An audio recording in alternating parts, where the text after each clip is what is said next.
करते हैं, लेकिन असलियत क्या है? राम कृष्ण तो एक हैं, अंतर नहीं निमेष, जरा सा लेस मात्र भी अंतर नहीं है। इनके नयन गंभीर हैं, अंतर सिर्फ कितना है? इनके चपल विशेष। भगवान कहते हैं कि भगवान राम और कृष्ण में कोई अंतर नहीं है, लेश मात्र भी, लेकिन अंतर सिर्फ किस चीज का है कि भगवान राम के नेत्रों में गंभीरता है और कृष्ण के नेत्रों में चपलता, इतना सा अंतर है।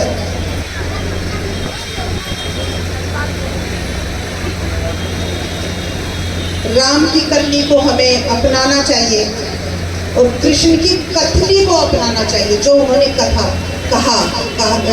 गीता का उपदेश दिया था, उनकी कथनी को अपनाना चाहिए और राम की करनी को हमें अपने जीवन में उतारना चाहिए। महाराज, रामचरित्र परम पवित्र है और कृष्ण चरित्र महाविचित्र है। महाराज, बड़े बड़े कर्म किए हैं भगवान ने।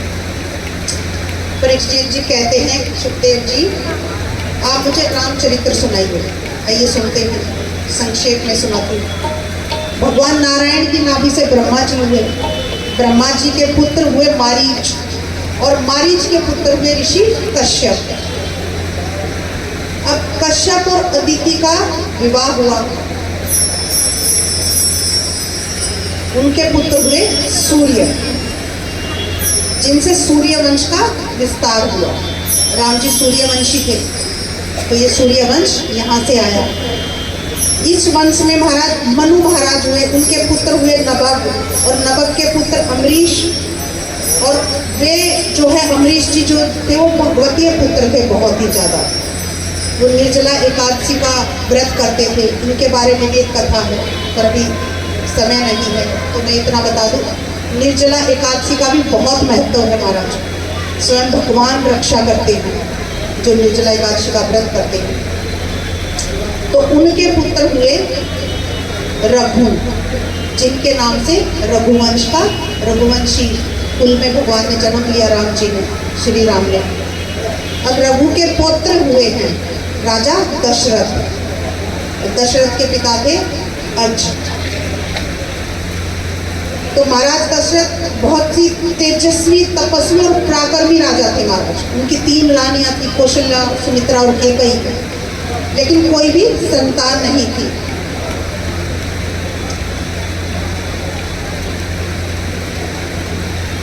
तो इस बात की महाराज राजा दशरथ जी को बहुत ग्लानि थी कि मेरे पुत्र नहीं है, दुखी थे वो।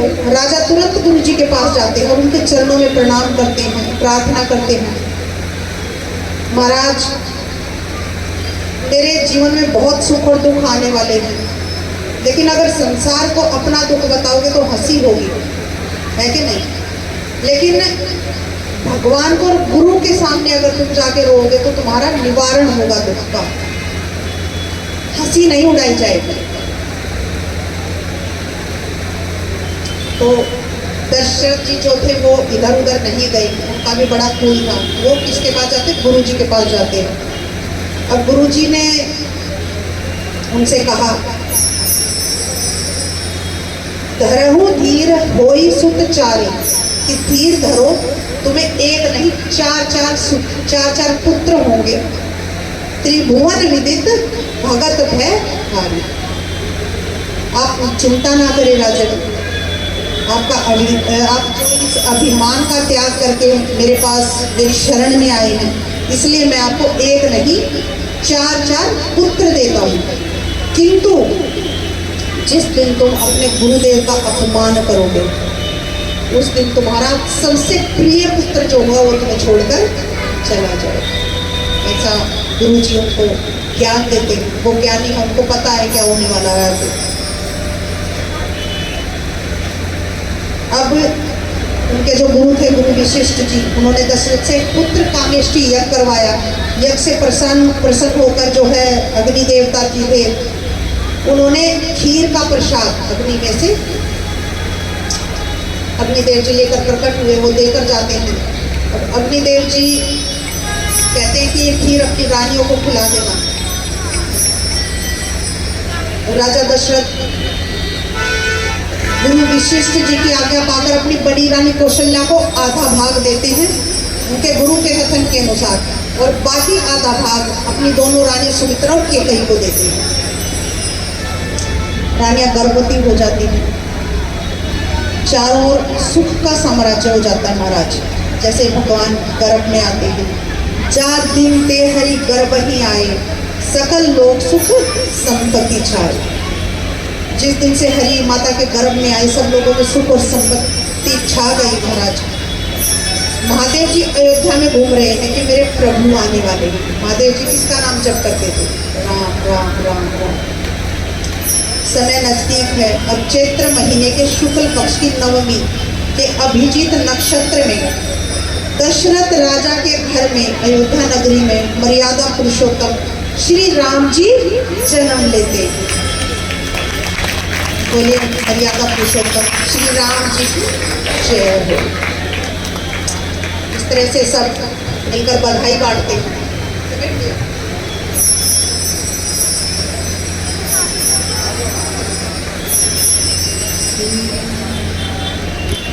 थोड़ा सा एक लाइन। भय प्रकट कृपाला दीन दयाला कौशल्या हितकारी हर्षित महतारी मुनि मनहारी अद्भुत रूप विचार। भय प्रकट कृपाला दीन दयाला कौशल्या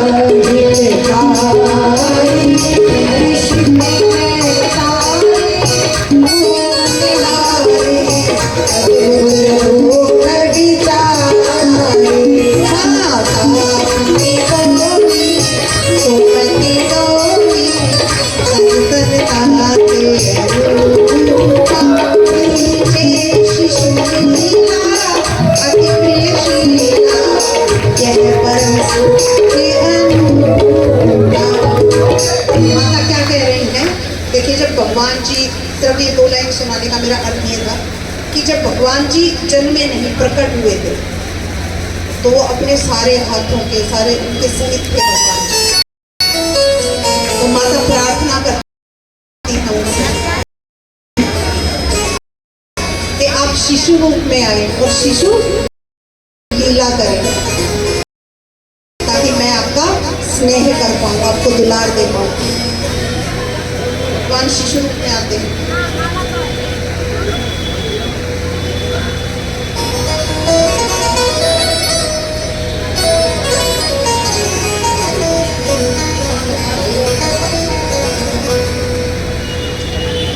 अब उनके 18 घंटे के बाद पुष्य नक्षत्र में भरत जी का जन्म हुआ और भरत जी के 6 घंटे के बाद श्लेषा नक्षत्र में सुमित्रा के 2 जुड़वा पुत्रों ने जन्म लिया, लक्ष्मण और शत्रुघ्न। अभी चारों भाइयों की बधाई आप सभी को। बोले कृष्ण कन्हैया लाल की। अब भगवान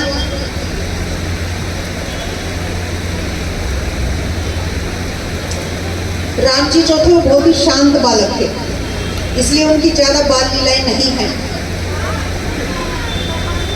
क्योंकि वो बहुत ही सीधे और शांत बालक थे। कोई ज्यादा शैतानियां नहीं करते थे, प्यारे थे, माता पिता के आज्ञाकारी बालक थे। तो अब वो जब कुछ बड़े हुए तो उनको शिक्षा के लिए गुरुकुल भेजा जाता है, आश्रम में भेजा जाता है शिक्षा ग्रहण करने के लिए।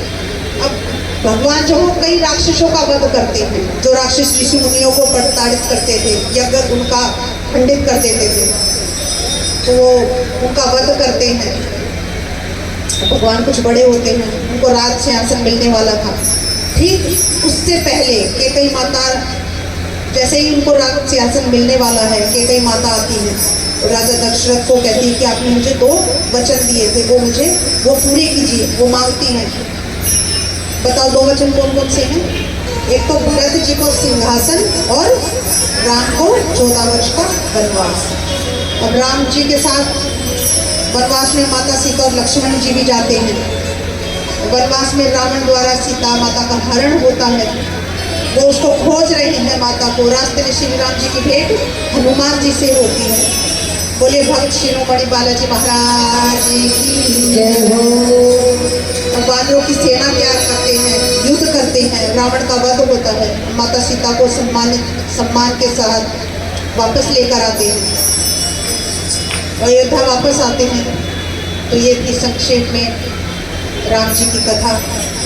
अब चलते हैं चंद्रवंश की ओर। कृष्ण जी